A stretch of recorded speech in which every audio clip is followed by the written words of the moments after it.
मेरी शादी एक पढ़े लिखे आदमी से हुई थी। वो दुबई में जॉब करता था। वो आदमी मुझसे उम्र में बहुत बड़ा था, लेकिन मेरे माँ बाप ने मेरी शादी उससे इसलिए करवाई क्योंकि वो बहुत पैसे वाला था और दुबई में रहता था। मैं अनुराग से शादी करके बहुत खुश थी और मेरे लिए अब हम दोनों की उम्र का फर्क भी कोई मायने नहीं रखता था, क्योंकि अनुराग ने खुद को एक अच्छा इंसान साबित कर दिया था।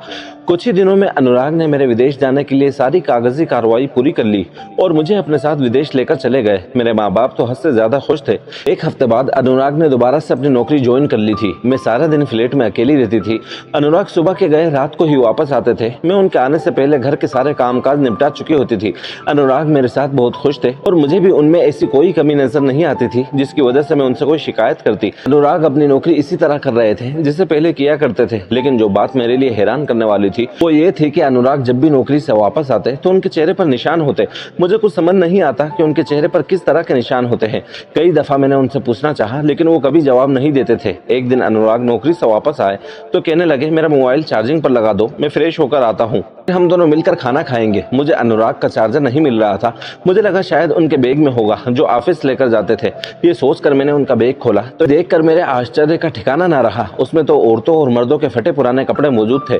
मुझे बिल्कुल समझ नहीं आ रहा था कि अनुराग के बैग में इन कपड़ों का क्या काम है, लेकिन डर के मारे मैंने जल्दी ही उनका बैग बंद कर दिया कि उन्हें महसूस ना हो कि मैं उनकी जासूसी कर रही हूँ। लेकिन मेरे दिल में अजीब अजीब से ख्याल आ रहे थे। अभी तक तो मुझे उनके चेहरे के निशान का ही पता नहीं चल पाया था और अब फटे पुराने कपड़े उनके बैग में देखकर मुझे अजीब सी बेचैनी में डाल गया था।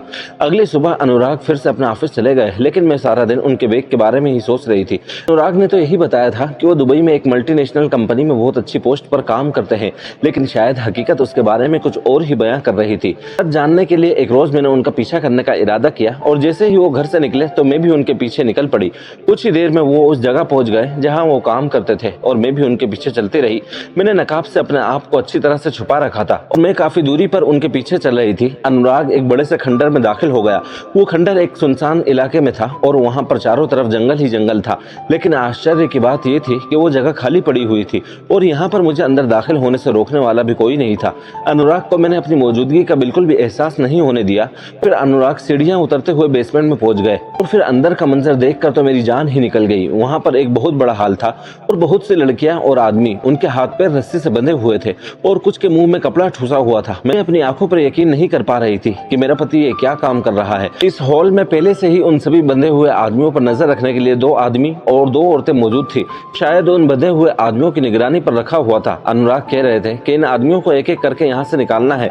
जब तक हम उनको आगे नहीं पहुंचा देते इन सारे आदमियों का जिंदा रहना जरूरी है, इसलिए उन्हें पानी देते रहना। अनुराग ने वहाँ मौजूद पहले वाले आदमी को इशारा किया तो उसने एक बंधे हुए आदमी का कपड़ा उसके जिस्म से अलग किया और अनुराग को दे दिया, जिसे उन्होंने अपने बैग में डाल दिया और उसको दूसरा कपड़ा पहना दिया। अनुराग के कहने पर एक औरत कुछ लड़कियों को कमरे में ले गई और उनके कपड़े भी बदल दिए गए। उसके बाद अनुराग ने अपने आदमी के साथ मिलकर उन सारे मर्द औरतों को बेहोश किया जिन्हें मजदूर वाले कपड़े पहनाए गए थे। फिर उन्हें उठाकर ऊपर ले गए। मैं तेजी से बाहर की तरफ दौड़ पड़ी थी। बाहर निकलते ही मैं एक दीवार के पीछे छुप गई और वो लोग उन सबको गाड़ी में डालकर कहीं लेकर चले गए। मैं नहीं जानती थी ये सब आदमी कौन है और क्यों बंधे हुए हैं और मेरा पति उनको बेहोश करके कहाँ ले गया है। मैं मन ही मन रोते हुए सोचते हुए घर लौट आई।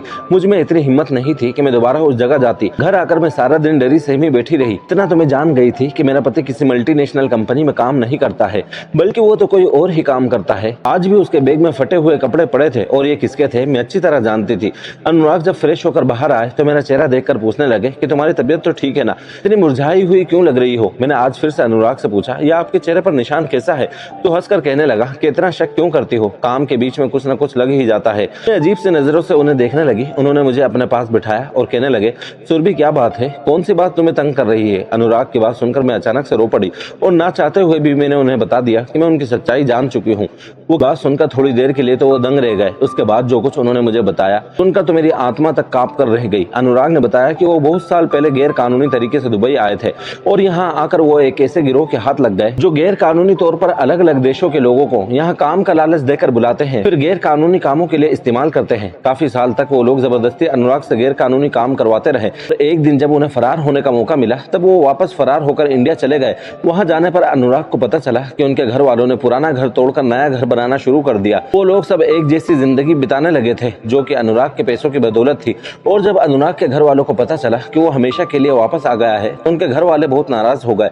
उनके माँ बाप भी यही चाहते थे कि वो वापस दुबई चला जाए और अपनी नौकरी वैसे ही करे। अनुराग ने यह फैसला किया कि वो वापस जाए और फिर से काम शुरू कर दे। लेकिन दूसरी दफा उन्होंने यहाँ आकर एक छोटी सी कंपनी में नौकरी कर ली थी, लेकिन उस कंपनी में इतना पैसा नहीं मिलता था जितना उनके पुराने वाले काम में था।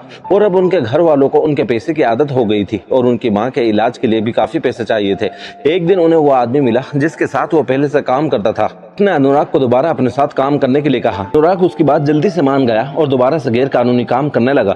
अनुराग अपनी कहानी सुनाकर चुप हो गए और मेरी आंखों से आंसू बहने लगे थे। सोचकर ही मैं कांप उठी थी कि मेरा पति इस तरह गैर कानूनी कामों में मिला हुआ था। गरीब घर से जरूर थी, लेकिन मैंने सारी जिंदगी अपने माँ बाप को मेहनत मजदूरी करते देखा था।